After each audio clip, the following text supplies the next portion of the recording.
പിതാവിന്റെയും പുത്രന്റെയും പരിശുദ്ധാത്മാവിന്റെയും നാമത്തിൽ ആമേൻ. അമ്മേ പരിശുദ്ധ അമ്മേ, അമ്മേ പരിശുദ്ധമേ, ദൈവമാതാവേ, കൃപാസനത്തിലൂടെ ഞങ്ങൾക്കും ഞങ്ങളുടെ ദേശത്തിനും അമ്മ മധ്യസ്ഥം തേടിത്തന്ന എല്ലാ അനുഗ്രഹങ്ങൾക്കും കൃപകൾക്കും ഞങ്ങളിപ്പോൾ ഹൃദയം നിറഞ്ഞ നന്ദി പറയുന്നു. അമ്മേ പരിശുദ്ധമ്മേ, ദൈവമാതാവേ, 2004 ഡിസംബർ 7 ഉച്ചകഴിഞ്ഞ് 2:30 കൃപാസനത്തിൽ സംഭവിച്ച അമ്മയുടെ പ്രത്യക്ഷപ്പെടലിനെ കുറിച്ച് തിരുസഭയ്ക്ക് സമർപ്പിച്ചിരിക്കുന്ന പഠനരേഖകളുടെ മേൽ സഭാത്മകമായ പഠനം ആരംഭിക്കുവാൻ ഞങ്ങൾ പ്രാർത്ഥിക്കുന്നു. അമ്മേ പരിശുദ്ധമേ, ഭൂസ്വർലോകങ്ങളുടെ രാജ്ഞിയായ അങ്ങേയ്ക്ക് ഭൗമസംരക്ഷണത്തിനായി പ്രപഞ്ചപ്രകൃതിയെ തന്നെ തിരുസഭ പ്രതിഷ്ഠിക്കുവാൻ ഈ പ്രത്യക്ഷീകരണം വഴി ഇടയാക്കണമേ. പരിശുദ്ധമേ, ജപമാല മാതാവേ, സകല കൃപാസനം പ്രാർത്ഥനയോടും ചേർത്ത് ഞങ്ങളിപ്പോൾ പ്രാർത്ഥിക്കുന്ന ഈ കുടുംബത്തിന്റെ പ്രത്യേക നിയോഗം പറ മക്കളെ.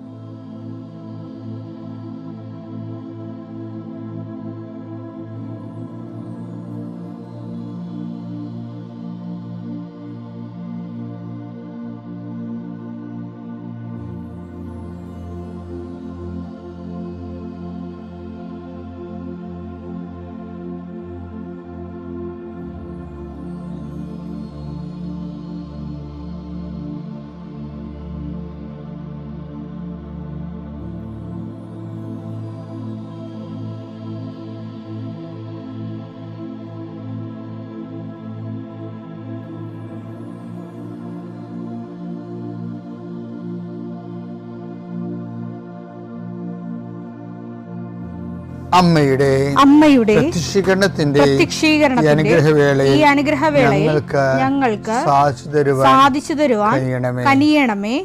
ആമേൻ. വിശ്വാസ പ്രമാണം. സർവശക്തനായ പിതാവും ആകാശത്തിന്റെയും ഭൂമിയുടെയും സൃഷ്ടാവുമായ ദൈവത്തിൽ ഞാൻ വിശ്വസിക്കുന്നു.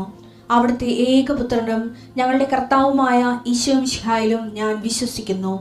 ഈ പുത്രൻ പരിശുദ്ധാത്മാവിനാൽ ഗർഭസ്ഥനായി കന്യകാമറിയത്തിൽ നിന്ന് പിറന്ന് പൊന്തിയോസ് പീലാത്തോസിന്റെ കാലത്ത് പീഡകൾ സഹിച്ച് കുരിശിൽ തറയ്ക്കപ്പെട്ട് മരിച്ച് അടക്കപ്പെട്ട് പാതാളങ്ങളിൽ ഇറങ്ങി മരിച്ചവരുടെ ഇടയിൽ നിന്ന് 3-ാം നാൾ ഉയർത്ത് സ്വർഗത്തിലേക്ക് എഴുന്നള്ളി സർവശക്തിയുള്ള പിതാവായ ദൈവത്തിന്റെ വലതുഭാഗത്തിരിക്കുന്നു. അവിടെ നിന്ന് ജീവിക്കുന്നവരെയും മരിച്ചവരെയും വിധിക്കുവാൻ വരുമെന്നും ഞാൻ വിശ്വസിക്കുന്നു. പരിശുദ്ധാത്മാവിലും ഞാൻ വിശ്വസിക്കുന്നു. വിശുദ്ധ കത്തോലിക്കാ സഭയിലും പുണ്യവാന്മാരുടെ ഐക്യത്തിലും പാപങ്ങളുടെ മോചനത്തിലും ശരീരത്തിന്റെ ഉയർപ്പിലും നിത്യമായ ജീവിതത്തിലും ഞാൻ വിശ്വസിക്കുന്നു. ആമേൻ. സ്വർഗ്ഗസ്ഥനായ ഞങ്ങളുടെ പിതാവേ, അങ്ങയുടെ നാമം പൂജിതമാകണമേ. അങ്ങയുടെ രാജ്യം വരണമേ. അങ്ങയുടെ തിരുമനസ് സ്വർഗത്തിലെ പോലെ ഭൂമിയിലും ആകണമേ. അന്നു വേണ്ടുന്ന ആഹാരം ഇന്ന് ഞങ്ങൾക്ക് തരണമേ. ഞങ്ങളോട് തെറ്റ് ചെയ്യുന്നവരോട് ഞങ്ങൾ ക്ഷമിക്കുന്നത് പോലെ ഞങ്ങളുടെ തെറ്റുകൾ ഞങ്ങളോടും ക്ഷമിക്കണമേ. ഞങ്ങളെ പ്രലോഭനത്തിൽ ഉൾപ്പെടുത്തരുതേ, തിന്മയിൽ ഞങ്ങൾ രക്ഷിക്കണമേ. ആമേൻ. നന്മ നിറഞ്ഞ മറിയമേ, സ്വസ്തി. കർത്താവ് അങ്ങയുടെ കൂടെ സ്ത്രീകളിൽ അങ്ങ് അനുഗ്രഹിക്കപ്പെട്ടവളാകുന്നു. അങ്ങയുടെ ഉദരത്തിൻ ഫലമായി ഈശോ അനുഗ്രഹിക്കപ്പെട്ടവനാകുന്നു. പരിശുദ്ധ മറിയമേ, തമ്പുരാന്റെ അമ്മേ, പാപികളായ ഞങ്ങൾക്ക് വേണ്ടി ഇപ്പോഴും ഞങ്ങളുടെ മരണസമയത്തും തമ്പുരാനോട് അപേക്ഷിക്കണമേ. ആമേൻ. കർത്താവേ, നിന്റെ ഉന്നതമായ നാമത്തിന് സ്തോത്രം ചെയ്യുന്നു.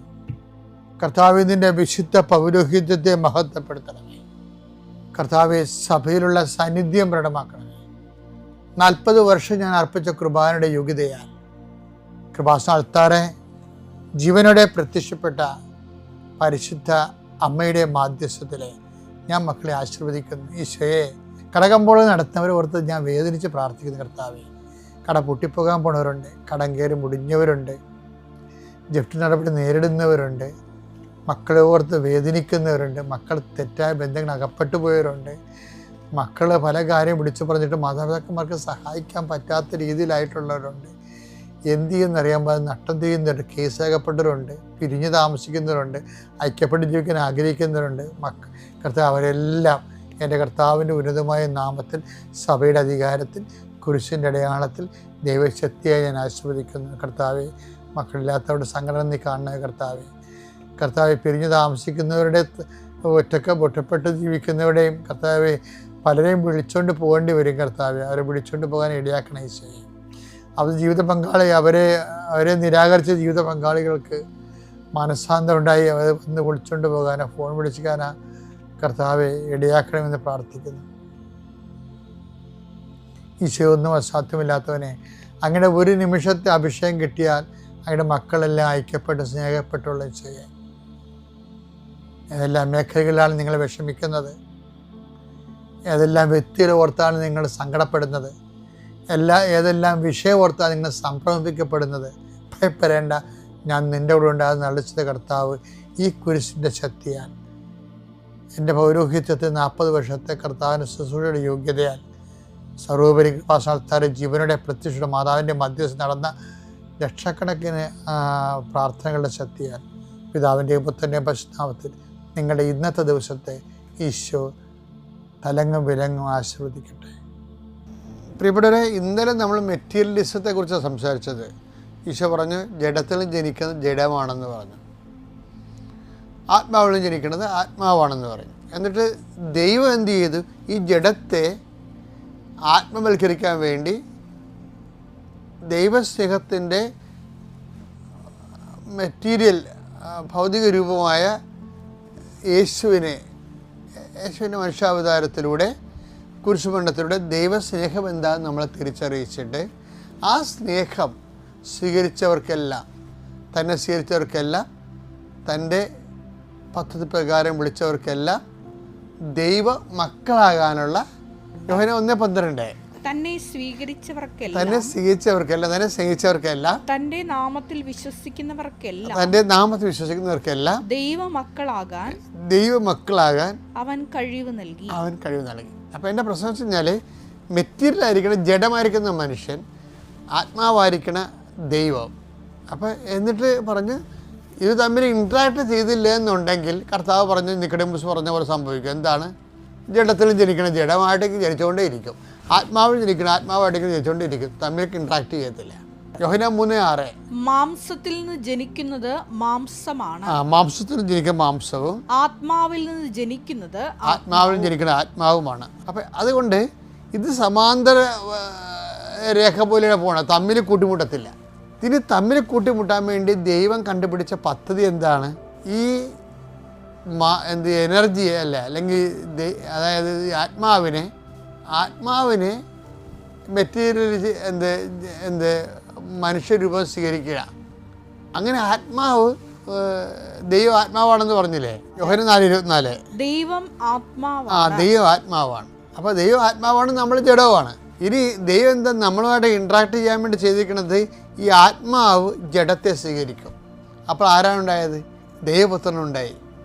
അപ്പോൾ ദൈവപുത്രൻ എന്ന് പറയുമ്പോൾ ദൈവത്തിൻ്റെ സ്നേഹത്തിൻ്റെ ഒരു മനുഷ്യാവതാരമാണ്. ഈ മനുഷ്യാവതാരത്തിലൂടെ ദൈവം എക്സ്പ്രസ് ചെയ്തിരിക്കുന്നത് കുരിശുമരണവും ആ കുരിശുമരണത്തിൻ്റെ ആ പാപപരിഹാരമായിട്ട് എടുക്കുന്നതിലൂടെ നമുക്ക് വെളിപ്പെട്ട് കിട്ടിയത് എന്താണ്? ദൈവസ്നേഹം തന്നെയാണ് വെളിപ്പെട്ട് കിട്ടിയത്.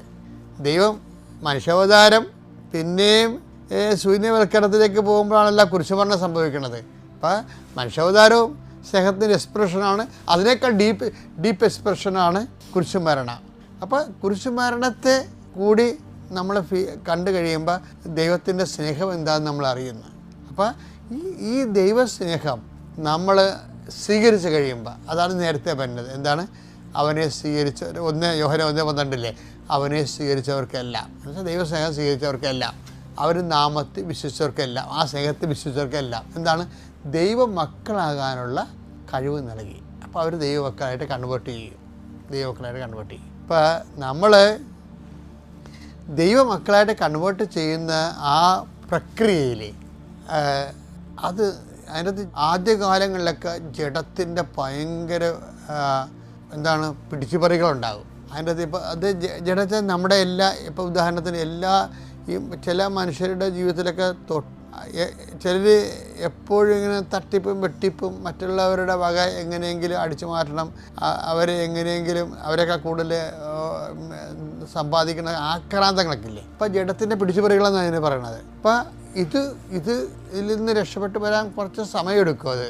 അപ്പോൾ അങ്ങനെ വരുമ്പോഴുണ്ടാകുന്ന ഒരു വിഷയം, ഇപ്പോൾ ഉദാഹരണത്തിന് ഈ ഉടമ്പടിയിലൊക്കെ വരുമ്പോൾ ഈ ജഡത്തിൻ്റെ ആക്രാന്തം ആൾക്കാർക്ക് ഉടമ്പടി സ്ലോയാണ്. അതിൻ്റെ കാരണം വെച്ച് കഴിഞ്ഞാൽ ഇപ്പോൾ ഉദാഹരണത്തിന് അവർ പഠിച്ച സാധനമല്ലേ പാലിക്കത്തുള്ളൂ. ഇപ്പം ഞങ്ങളൊക്കെ കുഞ്ഞുനാളിൽ ഞാനൊരു 9ാം ക്ലാസ്സൊക്കെ വരെയൊക്കെ ആടിനെയൊക്കെ വളർത്തുമായിരുന്നു വീട്ടിൽ. അപ്പം ഞാനാണ് എൻ്റെ വീട്ടിലെ വളർത്തണമെന്ന് ഞാനാണ് ഇതെല്ലാം കൊണ്ടാക്കണമൊക്കെ ചെയ്യണത്. അപ്പോൾ ആടെ കറക്കണൊക്കെ അപ്പം എനിക്കറിയത്തില്ല. അപ്പം 4 മണിയൊക്കെ ഒഴിച്ച് കഴിഞ്ഞപ്പോൾ ആടിനെ കറക്കും. പക്ഷേ ഈ വൈകുന്നേരം കറക്കുമ്പോൾ ഒരു പ്രശ്നമുണ്ട്. ആട് കുഞ്ഞിന് വേണ്ടി പാല് വലിച്ച് കളയും ആകെ മേലോട്ട്. ഒരു 3-4 ആടൊക്കെ ഉള്ള ഞങ്ങളൊരു 10-12 ആടുണ്ടായിരുന്നു. അപ്പം ഈ ആട് പാല് വലിക്കും. അപ്പോൾ അപ്പൻ ഇങ്ങനെ കുറേ കറന്നാലും കിട്ടത്തൊന്നുമില്ല. അപ്പം കാണിക്കുന്ന സൂത്രമുണ്ട്. ആട് കുഞ്ഞിന് വേണ്ടിയാണല്ലേ ആട് പാല് വലിക്കണത്. അപ്പോൾ ഒരു കുഞ്ഞിനെ കൊണ്ടുവന്ന് വെച്ചാൽ അപ്പന് അകടയിൽ ഇങ്ങനെ മുലക്കണ്ണിൽ പിടിപ്പിച്ച് കഴിയുമ്പോൾ ശരിയല്ല. അപ്പോൾ കുഞ്ഞ് പിടിച്ചല്ല. അപ്പോൾ ആട് പാലിറക്കി കൊടുക്കും. ഉടനെ അപ്പനി കുഞ്ഞിനെ ഉടനെ മാറ്റും. എന്നിട്ട് ആ പാല് കറന്നെടുക്കും.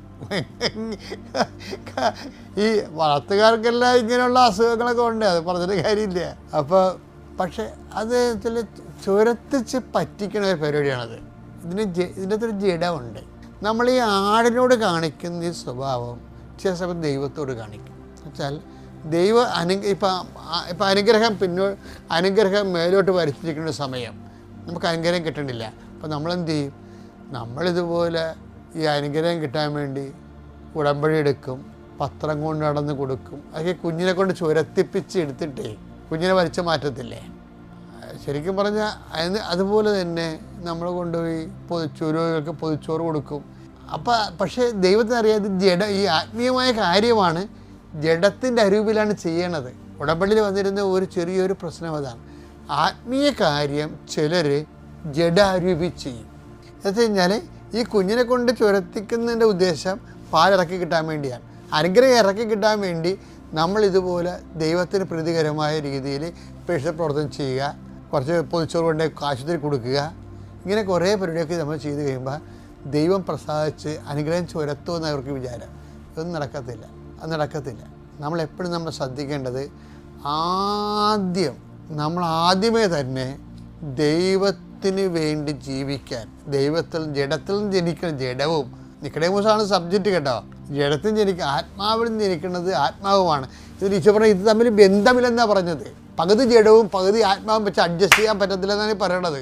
ആത്മാവാണെങ്കിൽ ആത്മീയ കാര്യങ്ങൾ ചെയ്യുമ്പോൾ ആത്മീയമായിട്ട് തന്നെ ചെയ്യണം.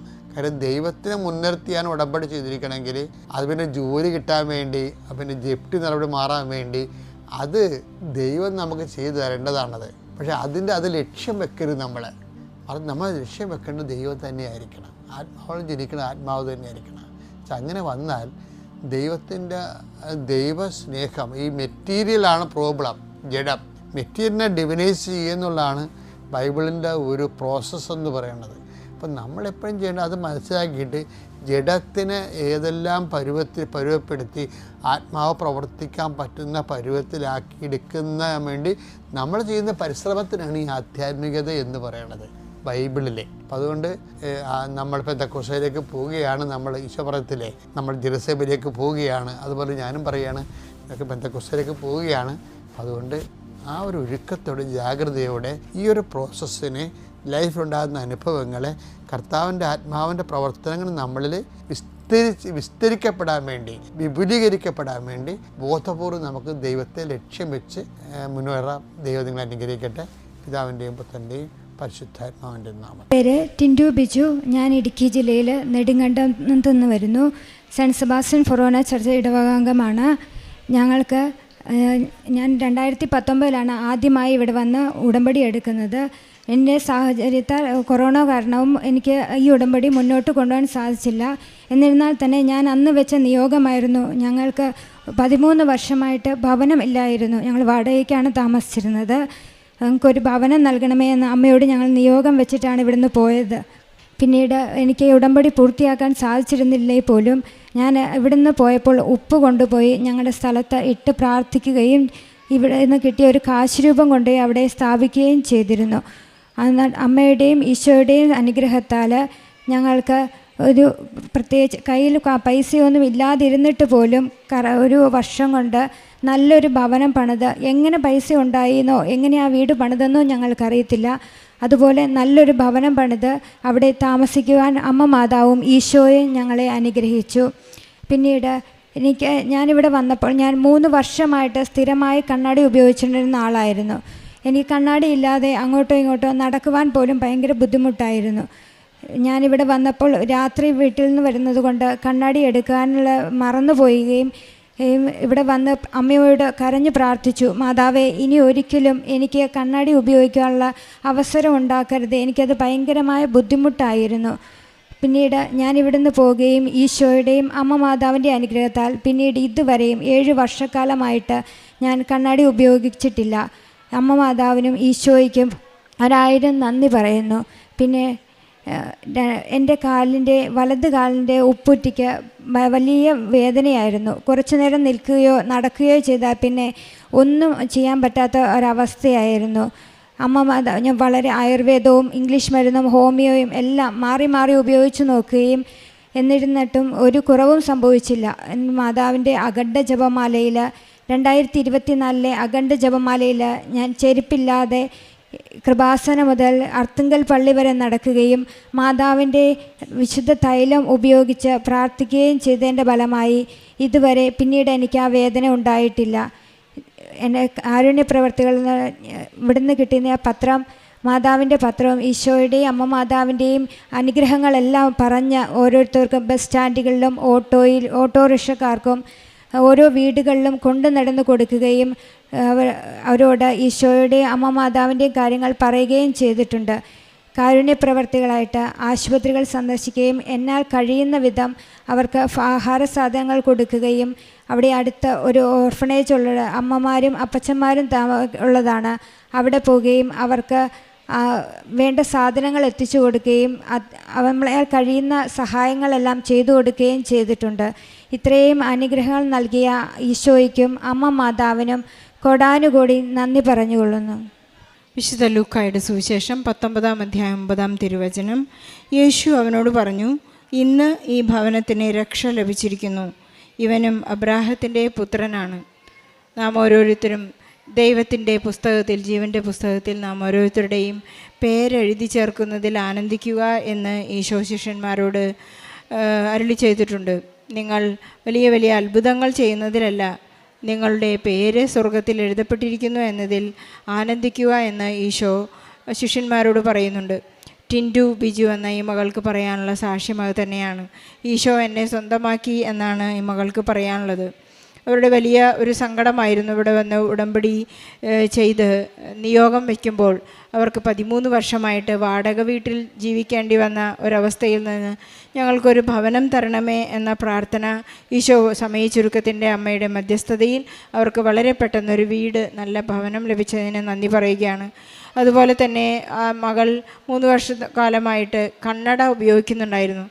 ഇവിടെ വന്ന് ഇവിടെ ഈ പടി കയറിയ ഉടനെ തന്നെ അയ്യോ ഞാൻ കണ്ണട എടുത്തില്ലല്ലോ.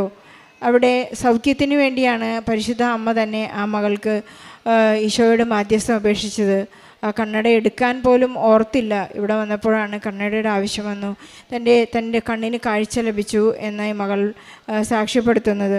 നമുക്കറിയാവുന്നതുപോലെ ഇവിടെ ആരൊക്കെയാണോ ഈ മണ്ണിൽ കാലുകുത്തുന്നത്, പരിശുദ്ധ അമ്മയുടെ കാൽപ്പാടുകൾ പതിഞ്ഞ ഈ ഭൂമിയിൽ ആരൊക്കെ കാല് പതിച്ചാലും അവർ ഒരിക്കലും അനുഗ്രഹം പ്രാപിക്കാതെ പോവുകയില്ല. ഒന്നു മാത്രമേ ഉള്ളൂ, അനുഗ്രഹം പ്രാപിക്കാൻ അനുതാപം കൂടി ആവശ്യമാണ്.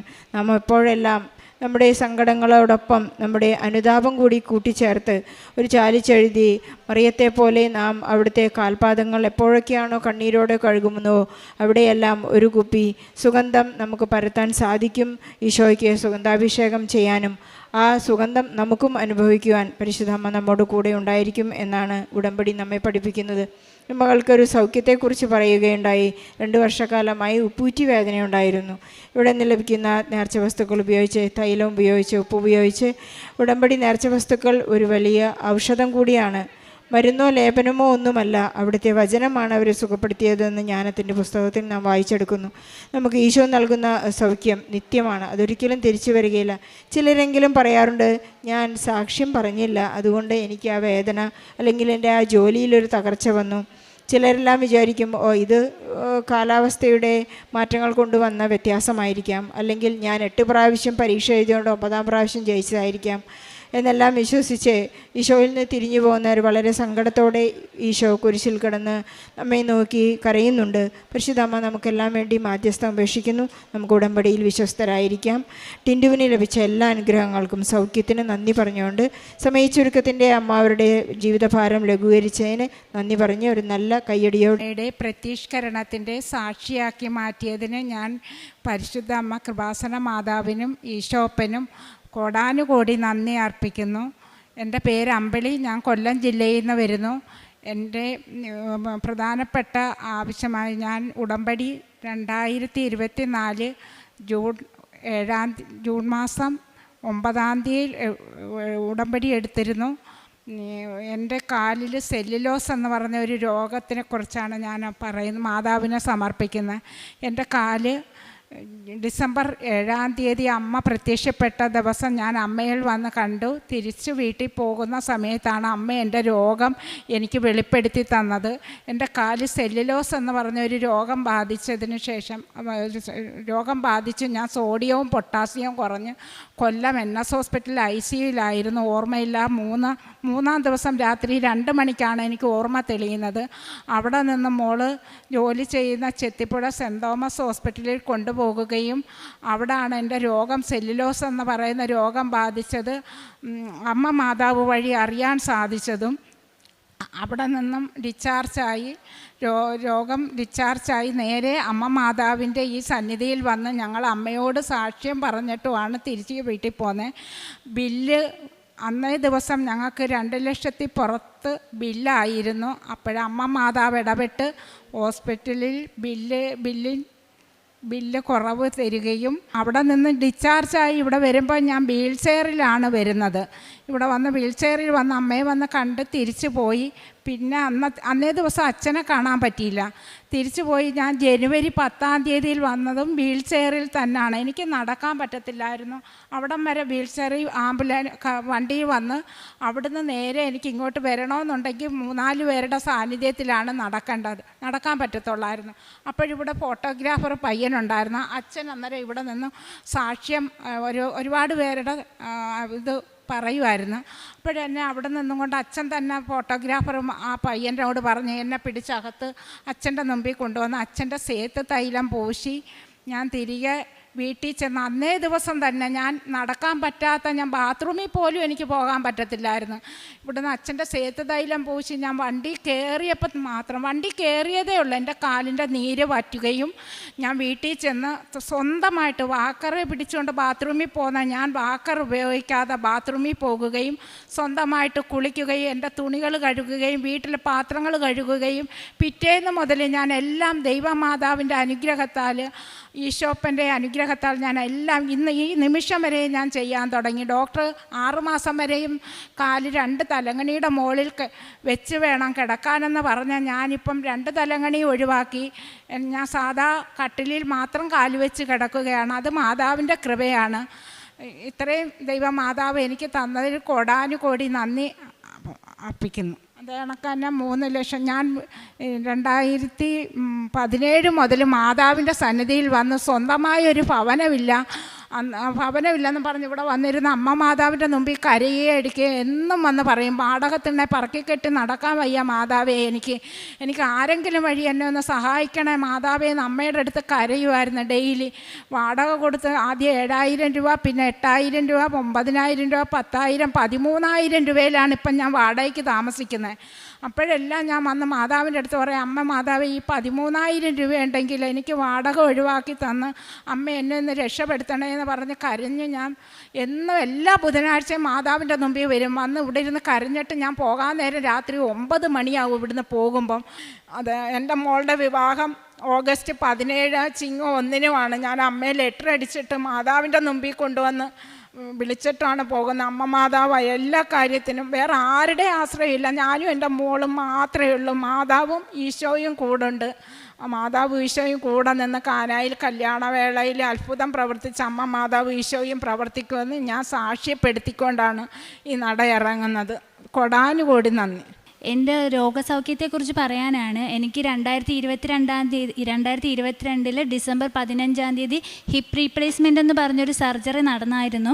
അതിൻ്റെ ഭാഗമായിട്ട് 3 മാസത്തോളം ഞാൻ ബെഡ് റെസ്റ്റിലായിരുന്നു. അതിനുശേഷം ഡോക്ടർ പറഞ്ഞിട്ടുണ്ടായിരുന്നു എനിക്ക് മുട്ടുകുത്താനോ താഴ്ന്ന പ്രദേശങ്ങളിൽ ഇരിക്കാനോ ഒന്നും തന്നെ സാധിക്കില്ല എന്ന് പറഞ്ഞു. അതിനുശേഷം അമ്മ പറഞ്ഞു ഉടമ്പടി എടുക്കാൻ പറഞ്ഞതിന് ശേഷം ഞാൻ 2025 ജൂൺ 11 വന്നിട്ടാണ് അമ്മ മാതാവിൻ്റെ ഉടമ്പടി എടുക്കുകയും ഇവിടെ വന്ന് പ്രാർത്ഥിക്കുകയും മാതാവിൻ്റെ തൈലം തേച്ച് ദിവസവും ഞാൻ വിശ്വാസ പ്രമാണവും പ്രത്യക്ഷീകരണ പ്രാർത്ഥനയും ചൊല്ലുമായിരുന്നു. അതിൻ്റെ ഭാഗമായിട്ട് 1 വീക്കിനുള്ളിൽ എനിക്ക് കാല് മുട്ടുകുത്താനും താഴ്ന്ന പ്രദേശത്ത് ഇരിക്കുവാനും മാതാവിൻ്റെ കൃപയാൽ എനിക്ക് സാധിച്ചു. അതിന് മാതാവിനും തിരുകുമാരനും ഞാൻ 1000 നന്ദി പറയുന്നു. അതിനുശേഷം എനിക്ക് 20 വർഷമായിട്ട് മൈഗ്രെയിൻ എന്ന് പറഞ്ഞ പ്രശ്നം ഉണ്ടായിരുന്നു. എനിക്ക് ലോങ് യാത്ര ചെയ്യാനോ അതുപോലെ തന്നെ KSRTC ബസ്സുകളിലൊന്നും തന്നെ യാത്ര ചെയ്യാൻ സാധിക്കില്ലായിരുന്നു. യാത്ര ചെയ്ത് കഴിഞ്ഞാൽ എനിക്ക് തലവേദനയും അതുപോലെ തന്നെ ഛർദിലും ഭയങ്കര കടുത്ത വേദനയായിരുന്നു. അപ്പം ഞാൻ ആദ്യമായിട്ട് മാതാവിൻ്റെ സന്നിധിയിൽ വന്ന സമയത്ത് ഞാൻ KSRTC ബസ്സിലാണ് വന്നത്. പക്ഷെ പ്രാർത്ഥിച്ച് തിരിച്ച് ഞാൻ പോകുന്ന സമയത്ത് എനിക്ക് ഒരു തലവേദനയോ ഒരു ഛർദിലോ ഒരു ക്ഷീണമോ ഒന്നും തന്നെ ഉണ്ടായിട്ടില്ല. ഉടമ്പടി എടുത്ത് ഞാൻ 1 മാസം കഴിഞ്ഞ ശേഷം 3 മാസം കഴിഞ്ഞ ശേഷമാണ് ജപമാല റാലി ഉണ്ടായിരുന്നത്. ആദ്യമായിട്ടാണ് ഞാൻ അമ്മ മാതാവിൻ്റെ ജപമാല റാലിയിൽ പങ്കെടുക്കുന്നത്. അപ്പോൾ എനിക്ക് അത്രയും ലോങ് നടക്കാൻ പറ്റുമെന്ന് ഞാൻ ഒരിക്കലും പ്രതീക്ഷിച്ചിരുന്നില്ല.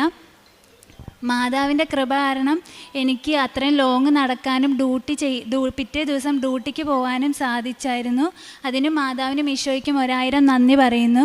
പിന്നെ എനിക്ക് ഒരുപാട് സാമ്പത്തികപരമായി ബുദ്ധിമുട്ട് വന്നിട്ടുണ്ടായിരുന്നു. അമ്മ അഡ്മിറ്റായ സമയത്ത് എൻ്റെ കയ്യിൽ 1 രൂപ പോലും എടുക്കാനുണ്ടായിരുന്നില്ലായിരുന്നു. അപ്പോൾ ആദ്യ ദിവസം ഹോസ്പിറ്റലിൽ ഒരു 5000 രൂപ അടയ്ക്കണമെന്ന് പറഞ്ഞായിരുന്നു. ആ സമയത്ത് എൻ്റെ കയ്യിൽ 1 രൂപ പോലും ഇല്ലായിരുന്നു. മാതാവിൻ്റെ കാശ് രൂപ മാത്രമാണ് ഉണ്ടായിരുന്നത്. ആ കാശ് രൂപം വെച്ചിട്ട് ഞാൻ ബില്ല് കൗണ്ടറിൽ ചെന്നിട്ട് നാളെ അടയ്ക്കാമെന്ന് ഞാൻ പറഞ്ഞു. പക്ഷേ അപ്പോഴത്തേക്കിനും ആരാണെന്നറിയില്ല, മാതാവിൻ്റെ കൃപയാലും ഈശോയുടെ ഇടപെടലിനാലും ഞങ്ങൾക്ക് 5000 രൂപ അവിടെ ഡിപ്പോസിറ്റ് ആരോ അടച്ചിട്ടുണ്ടായിരുന്നു. പിന്നെ ഡിസ്ചാർജ് സമയത്ത് ഞങ്ങളുടെ അവിടുത്തെ ഡയറക്ടർ അച്ഛൻ എനിക്ക് 15000 രൂപയോളം ഡിസ്കൗണ്ട് ചെയ്ത് തരികയും ബില്ല് അത്ര അടയ്ക്കേണ്ടെന്ന് പറഞ്ഞ് ബാക്കി എൻ്റെ സാലറിയിൽ നിന്ന് അടയ്ക്കാൻ പറയുന്ന രീതിയിലും ആക്കി തന്നു. അത് മാതാവിൻ്റെ കൃപയും മാതാവിൻ്റെ ഇടപെടലും കൊണ്ട് മാത്രമാണ് നടന്നത്. അതിന് ഈശോയ്ക്ക് അമ്മയ്ക്ക് 1000 നന്ദി ഞാൻ പറയുന്നു.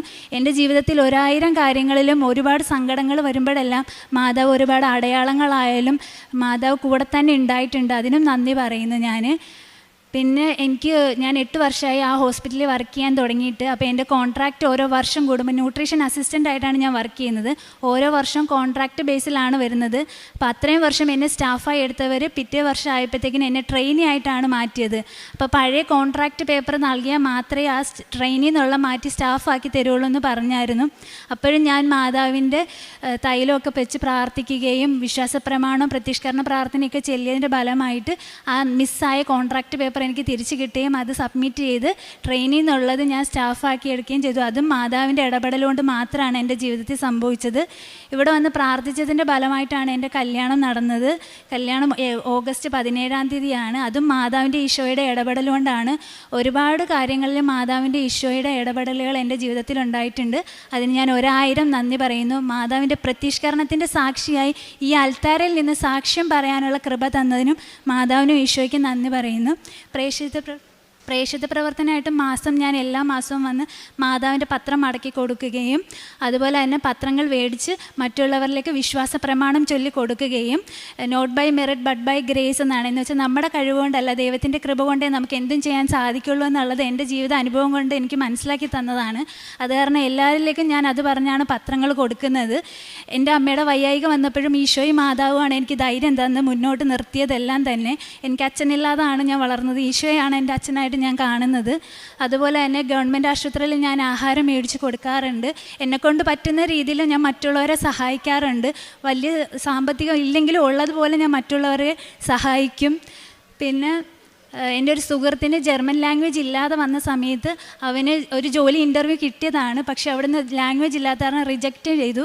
അപ്പോൾ ഞാൻ ഇവിടെ വന്ന് മാതാവിനോട് അവന് വേണ്ടി സമർപ്പിച്ച് പ്രാർത്ഥിച്ചതിൻ്റെ ഫലമായിട്ട് ഓൺലൈൻ ഉടമ്പടി എടുക്കാൻ പറഞ്ഞ് ഞാൻ അവന് ലിങ്ക് അയച്ചു കൊടുക്കുകയും അവൻ ഓൺലൈൻ ഉടമ്പടി എടുത്ത് റിജക്റ്റ് ചെയ്ത കമ്പനിയിൽ നിന്ന് തന്നെ അവൻ 7 ദിവസത്തിനുള്ളിൽ തിരിച്ച് വിളിച്ച് അവൻ ആ ജോലി കൺഫേം ആക്കുകയും മെയ് 7 എന്നുള്ള ഡേറ്റാണ് അവന് ജോയിൻ ചെയ്യാനുള്ള ഡേറ്റ് കൊടുത്തത്. അത് മാതാവ് കൊടുത്തതാണ് അവൻ ആ ജോലി. അതുപോലെ തന്നെ എൻ്റെ ഒരു ജോലി ചെയ്യുന്ന ചേച്ചിയുടെ മോള് ജർമ്മൻ ലാംഗ്വേജിൻ്റെ എക്സാം എഴുതി കുറേ പ്രാവശ്യം ആ കുട്ടി ഫെയിലായിപ്പോയി. മാതാവിൻ്റെ പത്രം വെച്ച് പ്രാർത്ഥിച്ചതിൻ്റെ ഫലമായിട്ട് ആ കൊച്ച് B2 എക്സാം പാസ്സായി. അങ്ങനെ ഒരുപാട് കൃപകളും അനുഗ്രഹങ്ങളും മാതാവും ഈശോയും നൽകിയിട്ടുണ്ട് എൻ്റെ ജീവിതത്തിൽ. അതിന് 1000 നന്ദി പറയുന്നു. ആത്മീയ ജീവിതം എന്ന് പറഞ്ഞാൽ ഡെയിലി ബ്രെഡ് എല്ലാ ദിവസവും 5:30 കേൾക്കുകയും മറ്റുള്ളവരിലേക്ക് ഷെയർ ചെയ്യുകയും ചെയ്യും. എല്ലാ ചൊവ്വാഴ്ചകളിലെ ഉടമ്പടി ദാനം മുടങ്ങാതെ കേൾക്കുകയും അത് ഷെയർ ചെയ്യും. അതുപോലെ തന്നെ സന്ധ്യാപ്രാർത്ഥന കൊന്ത ചൊല്ലും. ഞാനൊരു ഹിന്ദുവാണ്, എന്നാലും ഞാൻ എല്ലാ ദിവസവും കൊന്ത ചൊല്ലുകയും വിശുദ്ധ കുർബാനയിൽ പങ്കെടുക്കാൻ പറ്റുന്ന ദിവസങ്ങളെല്ലാം വിശുദ്ധ കുർബാന പങ്കെടുക്കും. അതും ദൈവകൃപയാണ്, ഈശോയുടെ കൃപ കൊണ്ടുകൊണ്ട് മാത്രമാണ് എനിക്കത് ചെയ്യാൻ സാധിച്ചത്. പിന്നെ എല്ലാ വെള്ളിയാഴ്ചകളിലും ഒരു നൊവേനയും ഒരു ആരാധനയും ഞാൻ കൂടാറുണ്ട്. എൻ്റെ ജീവിതത്തിൽ ഒരുപാട് എനിക്ക് ദേഷ്യം വരുന്ന ഒരു സ്വഭാവം ഉണ്ടായിരുന്നു. അത് മാറ്റി ശാന്തിയും സമാധാനവും നൽകി മറ്റുള്ളവരോട് ക്ഷമിക്കാനുള്ളൊരു മനസ്സും ഈശോയും അമ്മ മാതാവാണ് തന്നത്. അത് ഉടമ്പടി ജീവിതത്തിലൂടെയാണ് എനിക്ക് നൽകിയത്. അതിനും ഞാൻ മാതാവിനും ഈശോയ്ക്കും 1000 നന്ദി പറയുന്നു. ബൈബിൾ വായിക്കാറുണ്ട്, മറ്റുള്ളവരിലേക്ക് ബൈബിൾ വചനങ്ങളും ഷെയർ ചെയ്യാറുണ്ട് ഗ്രൂപ്പുകളിൽ. സാക്ഷ്യങ്ങളും കേൾക്കാറുണ്ട്. പത്രങ്ങളാണ് ഞാൻ കൂടുതലായിട്ട് വായിച്ചിട്ടുള്ളത്. സാക്ഷ്യങ്ങളും കേൾക്കാറുണ്ട്. ഇന്ന് ഈ ദിവസം വരെയും എൻ്റെ ജീവിതത്തിൽ എല്ലാം തന്ന ദൈവമാണ്. ആ ഈശോയ്ക്കും അമ്മയ്ക്കും 1000 നന്ദി പറയുന്നു. മുന്നോട്ടുള്ള ജീവിതത്തിൽ ഞാൻ എൻ്റെ ഉടമ്പടി ജീവിതം നന്നായിട്ട് ചെയ്യുവാനും അമ്മയോട് ഈശോയോടൊപ്പം ആയിരിക്കുവാനും ആഗ്രഹിക്കുന്നു. 1000 നന്ദി പറയുന്നു അമ്മയ്ക്കും ഈശോയ്ക്കും ഇന്നോളം എൻ്റെ ജീവിതത്തിൽ ഇടപെട്ടതിന്. അനുഗ്രഹീതരെന്ന് ജനത നിങ്ങളെ വിളിക്കും. നിങ്ങളുടെ ദേശം ആനന്ദത്തിൻ്റെ ദേശമാക്കുമെന്നാണ്. ഉടമ്പടി മക്കളുടെ ജീവിതത്തിൽ നമ്മൾ അനുഗ്രഹീതരാണ്. നമ്മളൊരു പ്രത്യേക ജനതയാണ്. നമ്മൾ അനുഗ്രഹീതരാക്കുന്നത് നമ്മുടെ ഉടമ്പടി ജീവിതമാണ്. ഉടമ്പടിയിൽ ഈശോയുടെയും അമ്മയുടെയും സാന്നിധ്യമാണ് നമുക്ക് ഉറപ്പുള്ളത്. അതുപോലെ തന്നെയാണ് ഹരിജായുടെ മൈഗ്രെയിൻ ഹെഡേക്ക്, അതായത് 10-20 വർഷത്തോളം ഉണ്ടായിരുന്ന ഹെഡേക്കാണ് ഉടമ്പടി വസ്തുക്കളായ നേർച്ച വസ്തുക്കൾ ഉപയോഗിച്ച് വിശ്വാസ പ്രമാണം ചൊല്ലി ഉടമ്പടി തൈലം തേച്ച് വെഞ്ചരിച്ച ഉപ്പ് ഉപയോഗിച്ച് ഈ മകൾക്ക് പൂർണ്ണ സൗഖ്യം ലഭിച്ചത്. പിന്നീട് ഉടമ്പടിക്ക് മുൻപ് ഹിപ്പ് റീപ്ലേസ്മെൻറ്റ് ചെയ്ത മകളാണ്. സർജറിക്ക് ശേഷം നിലത്തിരിക്കാൻ പറ്റില്ല, മുട്ടുകുത്താൻ പറ്റില്ല എന്നൊക്കെയാണ്. ജീവിതകാലം മുഴുവൻ ഇങ്ങനെ പറ്റുകയുള്ളൂ എന്നാണ് വിശ്വസിച്ചത്. പക്ഷെങ്കിൽ ഉടമ്പടി എടുത്തതിന് ശേഷം ഉടമ്പടി തൈലം തേച്ച് വിശ്വാസ പ്രമാണം ചൊല്ലി പ്രാർത്ഥിച്ചതിൻ്റെ ഫലമായിട്ട് ഇന്ന് ഈ മകൾക്ക് പരിശുദ്ധമ്മയുടെ ആലയത്തിൽ വന്നതിന് ശേഷം നിലത്തിരുന്ന് പ്രാർത്ഥിക്കുവാനും പരിശുദ്ധ അമ്മയുടെ സന്നിധിയിൽ മുട്ടുകുത്തി പ്രാർത്ഥിച്ച് സമയം ചെലവഴിക്കുവാൻ സാധിക്കുന്നുണ്ട്. അതും പരിശുദ്ധ അമ്മയുടെ ഒരു വലിയ ഇടപെടലും രോഗസൗഖ്യവുമാണ്. അമ്മയുടെ മധ്യസ്ഥതയിലൂടെ ഈശോ നൽകിയ രോഗസൗഖ്യമാണ്.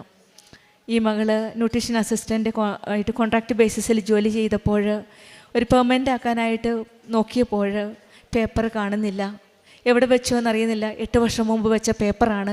എവിടെ നിന്ന് കിട്ടും, എങ്ങനെ കിട്ടും, എവിടെയാണെന്ന് യാതൊരു അറിവുമില്ല. അങ്ങനെ ഈ മകള് പരിശുദ്ധ അമ്മയുടെ സന്നിധിയിൽ വന്ന് പ്രാർത്ഥിച്ചതിൻ്റെ ഫലമായിട്ട് അമ്മ തന്നെ പറഞ്ഞു കൊടുക്കുകയാണ് ഇന്ന ബാഗിൽ ഇന്ന സ്ഥലത്തുണ്ട് എന്ന്. അങ്ങനെ ആ മകള് കാണാതെ പോയ 8 വർഷം മുമ്പ് വെച്ച ആ പേപ്പർ മകൾക്ക് ലഭിക്കുകയും ആ ജോലിക്ക് ഒരു തടസ്സം കൂടാതെ പിന്നീട് റീജോയിൻ ചെയ്ത് നല്ല രീതിയിൽ മുന്നോട്ട് പോകാനും സാധിച്ചു. ഇവിടെയെല്ലാം നാം കാണുന്നത് ഈശോയുടെ അമ്മയോടും ചേർന്ന് നിൽക്കുമ്പോൾ നമ്മളെ അനുഗ്രഹിക്കുന്ന ഒരു ദൈവത്തിൻ്റെ, നമ്മളെ സംരക്ഷിക്കുന്ന ഒരു അമ്മയുടെ കരുതലും സ്നേഹവുമാണ്. സത്യസന്ധമായി ഉടമ്പടിയിൽ വിശ്വസ്തയോടെ ഉടമ്പടി നയിക്കുമ്പോൾ ഈശോയും അമ്മയും ദൈവസാന്നിധ്യത്തിൻ്റെ ഒരു ഉറവിടത്തിലേക്കാണ് നമ്മെ കൊണ്ടുപോകുന്നത്. ദൈവസാന്നിധ്യം കൂടെയുള്ളപ്പോൾ നമ്മുടെ ജീവിതത്തിൽ എല്ലാ കാര്യവും ഏറ്റെടുക്കുന്ന ഒരു ദൈവത്തിൻ്റെ കരങ്ങളാണ് നാം കാണുവാൻ സാധിക്കുന്നത്. ഉടമ്പടി ജീവിതം കൂടുതൽ വിശ്വാസത്തോടെ മുന്നോട്ട് നയിക്കുവാനുള്ള അനുഗ്രഹത്തിനായി നമുക്ക് പ്രാർത്ഥിക്കാം. നമ്മുടെ ജീവിതവും ദൈവത്തെ മഹത്വപ്പെടുത്തട്ടെ എന്ന് പ്രാർത്ഥിച്ചുകൊണ്ടും ഈ കുടുംബത്തിന് ലഭിച്ച എല്ലാ അനുഗ്രഹങ്ങളും സങ്കീർത്തനം 21:6 പറയുന്നത് അവിടുന്ന് അവരെ എന്നേക്കും അനുഗ്രഹപൂർണരാക്കി അങ്ങയുടെ സാന്നിധ്യത്തിൽ സന്തോഷം കൊണ്ട് അവരെ ആനന്ദിപ്പിച്ചു എന്നാണ്. ഉടമ്പടിയിൽ സാമ്പത്തികമായിട്ട് മാത്രമല്ല ആത്മീയമായിട്ടും നമ്മുടെ ജീവിതത്തിൽ ആനന്ദവും സന്തോഷവും നൽകുന്ന ഒരു വലിയ പദ്ധതിയാണ് ഉടമ്പടി. നമ്മുടെ ജീവിതത്തിൽ ഉടമ്പടിയിൽ കൂടി ദൈവസന്നിധി ജീവിക്കാനുള്ള നിത്യമായ അനുഗ്രഹവും സത്യമായ സന്തോഷവും ലഭിക്കട്ടെ എന്ന് പ്രാർത്ഥിച്ചുകൊണ്ടും. മെറീന, ഞാൻ വരുന്നത് തിരുമാറാടിയിൽ നിന്നാണ്. ആദ്യം തന്നെ അമ്മ മാതാവിനെ തിരുക്കുമാരൻ ഞാൻ നന്ദി പറയുന്നു, എന്നെയും എൻ്റെ കുടുംബത്തിനെയും അമ്മയുടെ പ്രതീക്ഷയെ സാക്ഷിയാക്കിയതിന്. എൻ്റെ പേര് മെറീന, ഞാൻ വരുന്നത് തിരുമാറാടിയിൽ നിന്നാണ്. ഞാൻ 2024 ഇവിടെ വന്ന് ഉടമ്പടി എടുത്തത്. ഞാൻ ആദ്യമായിട്ട് പറയുന്നത് എൻ്റെ 10th റിസൾട്ടാണ്. എനിക്ക് ഭയങ്കര പാടായിരുന്നു എൻ്റെ 10th റിസൾട്ട്. എന്നെ പഠിപ്പിച്ചുകൊണ്ടിരുന്ന എൻ്റെ ഫിസിക്സിൻ്റെ സാറായിരുന്നു. അപ്പോൾ എനിക്കെന്ന് പറഞ്ഞാൽ എന്നെ എപ്പോഴും കളിയാക്കുമായിരുന്നു, നീ പാസ്സാവത്തില്ല. എന്നെ എപ്പോഴും ഒരു ഉപേക്ഷിച്ചിട്ട കുട്ടികൾ എന്നൊക്കെ പറയത്തില്ലേ, അതുപോലെ ഒരു ഇതായിരുന്നു എനിക്ക്. എന്നെ എപ്പോഴും PT മീറ്റിങ്ങിന് വരുമ്പോൾ എന്നെ കളിയാക്കുമായിരുന്നു, നീ പാസ്സാവുമോ. എൻ്റെ പപ്പേനെ പോലും കളിയാക്കുമായിരുന്നു. എനിക്കങ്ങനെ PT മീറ്റിങ്ങിന് എൻ്റെ ക്ലാസ്സിൽ 31 കുട്ടികളുണ്ടായിരുന്നു. അതിലിപ്പോഴും PT മീറ്റിങ്ങിന് വരുമ്പോൾ എന്നെ എഴുന്നേപ്പിച്ചിരുത്തിയിട്ട് അത്രയും പേരുടെ മുമ്പിൽ കളിയാക്കുമായിരുന്നു. അപ്പം ഞാൻ മാതാവിനോട് പറഞ്ഞു, മാതാവേ, എനിക്ക് ഒരേ ഒരു ആഗ്രഹമുള്ളൂ, എൻ്റെ 10th റിസൾട്ട് എൻ്റെ പാസ്സാക്കണമെന്ന് മാത്രമേ ഉള്ളൂ. എന്നിട്ട് ഞാനിവിടെ വന്ന് അമ്മമ്മതിൻ്റെ അടുത്ത് പ്രാർത്ഥിച്ചു. എനിക്ക് എൻ്റെ റിസൾട്ട് വന്നപ്പോൾ എൻ്റെ ഫിസിക്സിന് എനിക്ക് A+ വന്ന് അമ്മ മാതാവിനെ തിരുക്കുമാരനും എന്നെ നല്ല മാർക്കോടുകൂടി എൻ്റെ 10th എക്സാം പാസ്സാക്കി എന്നെ തൊട്ടടുത്തുള്ള സ്കൂളിൽ എനിക്ക് അമ്മ മാതാവ് തിരുക്കുമാരൻ തന്നു. അതുപോലെ തന്നെയായിരുന്നു എനിക്ക് +1 ഭയങ്കര പാടായിരുന്നു എല്ലാ സബ്ജക്റ്റും. ഞാൻ അമ്മ മാതാവിൻ്റെയും തിരുക്കുമാരൻ്റെയും ഈ സമയം വരെ not by merit but by grace എല്ലാ കാര്യം എൻ്റെ കാര്യത്തിൽ ആ കാര്യം not by merit but by grace എൻ്റെ പരീക്ഷയുടെ എല്ലാ കാര്യത്തിലും അങ്ങനെയാണ് ഞാൻ ജീവിക്കുന്നതും, ആ ഒരു ഇതിലാണ്. അതുപോലെ എൻ്റെ +1 റിസൾട്ട് ഞാൻ അമ്മ മാതാവിൻ്റെ കാശുരൂപവും എണ്ണയും തിരിയും എല്ലാ പരീക്ഷയ്ക്ക് പോകുമ്പോഴും ഞാൻ സങ്കീർത്തനം 91 കർത്താവിൻ്റെ സംരക്ഷണം എപ്പോഴും സ്കൂളിൽ പോകുമ്പോൾ ഞാൻ അതായിരുന്നു വായിച്ചിട്ട് പോകുള്ളൂ. എന്തും നെറ്റിയിൽ കുരിശും വരച്ച് മാതാവിൻ്റെ കാശുരൂപം മുറുക്കെ പിടിച്ചായിരുന്നു ഞാൻ എൻ്റെ +1 എക്സാമിന് പോയിക്കൊണ്ടിരുന്നത്. അമ്മ മാതാവ് എനിക്കൊരാഗ്രഹമില്ല, എന്നെ പരീക്ഷയ്ക്ക് പാസ്സാക്കിയാൽ മാത്രം മതി എന്ന് പറഞ്ഞു. അതുപോലെ തന്നെ എൻ്റെ അമ്മ മാതാവ് നല്ല മാർക്കോടുകൂടി എൻ്റെ +1 എക്സാം പാസ്സാക്കി. എൻ്റെ +2 എക്സാം സമയത്ത് ഞാൻ മാർച്ച് 3 ഇവിടെ നിന്ന് എൻ്റെ ഹോൾ ടിക്കറ്റായിട്ട് അച്ഛനെ വന്ന് കാണുകയും അച്ഛൻ എന്നെ ആശീർവദിച്ച് വിടുകയും എനിക്ക് കാശുരൂപം തരികയും ചെയ്തു. എന്നിട്ട് ഞാൻ ആ കാശുരൂപം വീട്ടിൽ കൊണ്ടുപോയിട്ട് എൻ്റെ എല്ലാ പരീക്ഷയ്ക്കും ഞാൻ ആ കാശുരൂപം എൻ്റെ എക്സാം കൊണ്ടുപോയിട്ട് എൻ്റെ ഉപ്പ് ഞാൻ എൻ്റെ പോക്കറ്റിൽ ഇട്ടുകൊണ്ട് പോകുമായിരുന്നു. എന്നിട്ട് ഞാൻ എല്ലാ കുട്ടികളും എന്നെ നോക്കി, ഇവളെന്നത് ഈ കാണിക്കുന്നതെന്നുള്ള രീതിയിൽ. പക്ഷേ എൻ്റെ അമ്മ മാതാവാണ് എന്നെ ഇവിടം വരെ പാസ്സാക്കിയെന്ന് എനിക്ക് മാത്രമേ അറിയത്തുള്ളൂ. ഞാൻ എൻ്റെ ഇരിക്കുന്ന സ്ഥലത്തെല്ലാം ഉപ്പ് കുതിരുകയും തേൻ എൻ്റെ നെറ്റി പുരട്ടുകയും എൻ്റെ പേപ്പർ പുരട്ടുകയും ചെയ്തു. എല്ലാ കുട്ടികളും പരീക്ഷയ്ക്ക് ഏതൊക്കെ അറിയാവുന്നേ നോക്കുമ്പോൾ ഞാൻ എൻ്റെ ഇൻവിജിലേറ്റർ പരീക്ഷ എഴുതിക്കോളാൻ പറയുമ്പോൾ ഞാൻ ആദ്യം തന്നെ എൻ്റെ പേനെടുത്ത് എൻ്റെ ആൻസർ പേപ്പറിൽ എഴുതുന്നത് not by merit but by grace എന്നായിരുന്നു. എന്നിട്ടായിരുന്നു ഞാൻ എൻ്റെ എല്ലാ എക്സാമും സ്റ്റാർട്ട് ചെയ്തത്. ഈ നിമിഷം വരെ അമ്മാതോളുകൊണ്ട് മാത്രമാണ്. എന്നിട്ട് എൻ്റെ 10th എൻ്റെ +2 എക്സാം വന്ന സമയത്ത് ഞാൻ പോലും പ്രതീക്ഷിച്ചില്ല നല്ല മാർക്ക്. അതായത് എനിക്ക് ഫസ്റ്റ് ഇയറിനേക്കാളും ഇരട്ടി മാർക്ക് അമ്മാതാവ് എനിക്ക് +2 വന്ന് എൻ്റെ +2 എക്സാം അമ്മാതാവ് നല്ല മാർക്കോടുകൂടി എന്നെ പാസ്സാക്കി. ഞാൻ ഡേറ്റ് ഇട്ട് പ്രാർത്ഥിച്ചായിരുന്നു, അമ്മ മാതാവി ഈ മെയ് എനിക്ക് അമ്മ മാതാവിൻ്റെ അടുത്ത് വന്ന് എൻ്റെ +2 എക്സാം പാസ്സാക്കി റിസൾട്ട് വന്ന് പറയാൻ പറ്റണേന്ന്. അതുപോലെ തന്നെ എനിക്ക് അമ്മ മാതാവിൻ്റെ അടുത്തൊന്ന് പറയാൻ പറ്റി. ഞാൻ കാരുണ്യ പ്രവർത്തികളായിട്ട് ഞാനൊരു ഓൾഡ് ഏജ് ഹോമിൽ പോവുമായിരുന്നു. ഓൾഡ് ഏജ് ഹോമിൽ പോയിട്ട് അവരെ സൂക്ഷിക്കുമായിരുന്നു. എനിക്ക് പറ്റുന്ന സഹായം ഞാൻ ചെയ്യുമായിരുന്നു. ഞാൻ എന്നെക്കൊണ്ട് പറ്റുന്ന രീതിയിൽ അവർക്ക് പൈസ കൊടുക്കുമായിരുന്നു, എല്ലാ കാര്യവും ചെയ്യുമായിരുന്നു. ഞാൻ ആത്മീയമായിട്ട് ഞാൻ കുർബാന കാണുമായിരുന്നു, കുമ്പസാരിക്കുമായിരുന്നു. പിന്നെ പ്രേക്ഷിത് പ്രവർത്തനം ഞാൻ ഇവിടുന്ന് വരുന്ന പത്രം ഞാൻ പ്രാർത്ഥിച്ച് എനിക്ക് മാതാവ് ഈശോയും തന്ന അനുഗ്രഹം മറ്റുള്ളവർക്ക് പറഞ്ഞായിരുന്നു ഞാൻ കൊടുത്തുകൊണ്ടിരുന്നത്. അവസാനമായിട്ട് എന്നെയും എൻ്റെ കുടുംബത്തിനെയും മാതാവിൻ്റെ പ്രതീക്ഷത്തിന് സാക്ഷിയാക്കിയതിനെ ഞാൻ 1000 നന്ദി പറഞ്ഞുകൊണ്ട് ഞാൻ നിർത്തുന്നു. നിൻ്റെ വിജയത്തിൽ ഞങ്ങൾ ആഹ്ലാദിക്കും. അങ്ങനെ ഞങ്ങളുടെ ദൈവത്തിൻ്റെ നാമത്തിൽ ഞങ്ങൾ വിജയ പതാക പാറിക്കും. കർത്താവ് നിൻ്റെ അപേക്ഷകൾ കൈക്കൊള്ളട്ടെ. സങ്കീർത്തനം 20:5 നാം ദൈവത്തെ പൂർണ്ണമായി വിശ്വസിച്ച് ആശ്രയിക്കുമ്പോൾ ദൈവം നമ്മുടെ പ്രാർത്ഥനകൾക്ക് മറുപടി നൽകും എന്നൊരു ഉറപ്പാണ് ഉടമ്പടി മക്കളുടെ ജീവിതത്തിലുള്ളത്. ഈ കൊച്ചു ഉടമ്പടി മക്കൾ 16-ാം വയസ്സിൽ അച്ഛനൊരു പുതിയ ആത്മീയതയുടെ വാതിലാണ് തുറന്നു കൊടുത്തത്. ഉടമ്പടി എടുക്കാൻ ഇവർക്കും പറ്റുമെന്ന വലിയ ആത്മീയതയുടെ വാതിലാണ് അത്. അങ്ങനെ ഈ കുട്ടികളുടെ പരീക്ഷയുടെ സമയത്ത് ബഹുമാനപ്പെട്ട ജോസഫ് അച്ഛൻ്റെ ബ്ലെസ്സിങ് മേടിച്ചുകൊണ്ടാണ് +2 എക്സാംകാർക്ക് ഈ വർഷം പരീക്ഷ എഴുതാൻ സാധിച്ചത്. അങ്ങനെയാണ് ഈ മകളും മെറീന തങ്കച്ചനും പരിശുദ്ധ അമ്മയുടെ സന്നിധിയിൽ വന്ന് ഉടമ്പടി എടുക്കുകയും ചെയ്തത്. നമ്മുടെ വിജയവും ദൈവത്തിൻ്റെ കൃപയിലാണെന്ന് ഉറച്ച് വിശ്വസിച്ച് ഉറക്കെ സാക്ഷ്യപ്പെടുത്തുകയാണ് ഈ ഉടമ്പടിയിലെ കൊച്ചുമക്കൾ. അങ്ങനെ മെറീന ഇവിടെ വന്ന് ഉടമ്പടി എടുക്കുകയും ഈ മകള് ഒരിക്കലും പ്രതീക്ഷിച്ചില്ല. കാരണം എന്ന് വെച്ചാൽ പലപ്പോഴും വളരെ വീക്കായിരുന്നു, പഠനത്തിൽ വളരെ പുറകിലായിരുന്നു. പലപ്പോഴും പല രീതിയിലും പലരുടെ വാക്കുകൾ കേൾക്കേണ്ടി വന്നു. എങ്കിലും the day she took the covenant ഉടമ്പടി എടുത്ത ആ ദിവസം മുതൽ ഈശോയുടെ അമ്മയുടെ ഒരു വലിയ സാന്നിധ്യമാണ് കൂടി ഉണ്ടായിരുന്നത്. ഒരു വലിയ ധൈര്യമാണ്, ഒരു നല്ലൊരു കോൺഫിഡൻസാണ് മെറീനയ്ക്ക് ലഭിച്ചത്. അങ്ങനെയാണ് മെറീന പരീക്ഷയ്ക്ക് പോയപ്പോഴും ഉടമ്പടി നേർച്ച വസ്തുക്കളായ ഉടമ്പടി കാശിന് പോവും. വെഞ്ചരിച്ച ഉപ്പും തൈലം തേച്ച് കുരിശ് വരച്ച് വിശ്വാസ പ്രമാണം ചൊല്ലിയാണ് ഈ മകള് പരീക്ഷയ്ക്ക് പോയത്. പരീക്ഷയ്ക്ക് പോയപ്പോഴും ഒരു കാര്യം മാത്രമാണ് മനസ്സിൽ, ഇതെൻ്റെ മെറിറ്റ് കൊണ്ടല്ല ഞാൻ പരീക്ഷ എഴുതുന്നത്, എനിക്കതിനുള്ള യോഗ്യതയില്ല, കഴിവില്ല. ഞാൻ ഈ പരീക്ഷ എഴുതുന്നത് ദൈവത്തിൽ ആശ്രയിച്ച് ദൈവത്തിൻ്റെ കൃപയാലാണ് ഞാൻ ഈ പരീക്ഷ എന്നുള്ള പൂർണ്ണ വിശ്വാസത്തോടെയാണ് ഈ മകൾ പരീക്ഷ ചെയ്തത്. നമുക്ക് എത്ര മെറിറ്റ് ഇല്ലെങ്കിലും വിശ്വാസത്തോടെ നമ്മൾ പ്രാർത്ഥിക്കുന്ന എന്തും നമുക്ക് നൽകുന്ന ഒരു ദൈവമാണ് നമ്മുടെ ഉടമ്പടി മക്കളുടെ കൂട്ടത്തിലുള്ളത്. ദൈവത്തിൻ്റെ സാന്നിധ്യമാണ് ഉടമ്പടിയിൽ നമുക്ക് വാഗ്ദാനം ചെയ്യുന്നത്. ആ ദൈവ സാന്നിധ്യത്തിൽ കൂടിയാണ് നമുക്ക് ആ ധൈര്യം കിട്ടുന്നത്. അങ്ങനെ മെറീന എല്ലാ പരീക്ഷ എഴുതാൻ സാധിക്കുകയും നല്ല റിസൾട്ടോടു കൂടി പരിശുദ്ധ അമ്മയ്ക്ക് അമ്മയുടെ പ്രത്യക്ഷീകരണത്തിൻ്റെ സാക്ഷിയായിട്ട് അമ്മയ്ക്ക് നന്ദി പറയുവാനാണ് അമ്മയുടെ സന്നിധിയിൽ ഇന്ന് വന്നിരിക്കുന്നത്.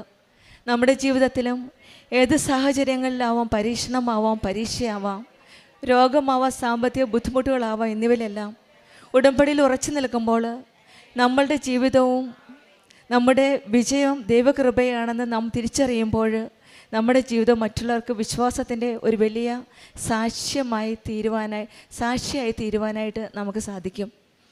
നമുക്കും നമ്മുടെ ജീവിതത്തിലുള്ള എല്ലാ പ്രതിസന്ധികളും ബുദ്ധിമുട്ടുകളുമെല്ലാം ഈശോയുടെയും അമ്മയുടെയും കരങ്ങളിൽ സമർപ്പിച്ചുകൊണ്ട് ഇന്ന് ഈ ദിവ്യ സന്നിധിയിലായിരിക്കുമ്പോൾ കൃപാസനം അമ്മ നമ്മുടെ കൂടെയുള്ള അമ്മയാണ്, സഞ്ചാരി മാതാവാണ്, നമ്മെ സംരക്ഷിക്കുന്ന അമ്മയാണ്, നമ്മുടെ ഓരോ കാര്യങ്ങളും ഈശോയുടെ അരികിലേക്ക് കൊണ്ടുപോകുന്ന അമ്മയാണ്.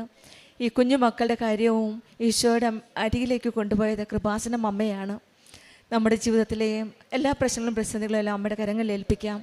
അമ്മ ഈശോയുടെ കരങ്ങളിലേക്ക് ഏൽപ്പിച്ചു കൊടുക്കുമെന്നുള്ള പൂർണ്ണ വിശ്വാസത്തോടെ നമ്മുടെ ഉടമ്പടി ജീവിതം കൂടുതൽ തീഷ്ണതയോടെ മുന്നോട്ട് നയിക്കാം. മരീന തങ്കച്ചനും കുടുംബത്തിൽ ലഭിച്ച ഈ വലിയ അനുഗ്രഹം, പ്രത്യേകിച്ചും ഈ നല്ല റിസൾട്ട് നൽകിയതിന് നമുക്ക് കരങ്ങളടിച്ച് ദൈവത്തെ മഹത്വപ്പെടുത്താം.